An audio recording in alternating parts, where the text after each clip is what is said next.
lies concealed in this verse, the paradox that when we realize that our sins are not real, we cease to do those very things which appear to be sins. In Zen, sinning is to think that we have committed sin. In mysticism, sin and its immediate consequence, or rather coincidence, hell, is the soul's separation of itself from God by self-love. Sin is egoism, not the egoism of Zen, which is given up to gain the enlightenment of egoful egolessness, but the egoism of supposing that we can be saved from our egoism. All the sins committed in the three worlds will fade and disappear, together with myself, Ikkyu. The three worlds are the past, present, and future. If there is no good, there is no bad. If there is no sinner, there is no sin. What we call our life belongs to the universe, and what we call our good and bad deeds also. Of heaven or hell, we have no recollection, no knowledge. We must become what we were before we were born.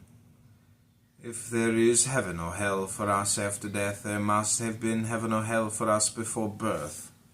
But we have no recollection of such a condition. Therefore, all we can say is that into that state we came from, we go once more. Since the journey of life is little but grief and pain, why should we be so reluctant to return to the sky of our native place? Ikkyu. Ikkyu quotes a waka of Muso Kokushi, composed when he was enlightened. Born like a dream, in this dream of a world, how easy in mind I am, I who will fade away like the morning dew. Better than flattering, and living pleasantly, is not to flatter, and rest at ease in poverty.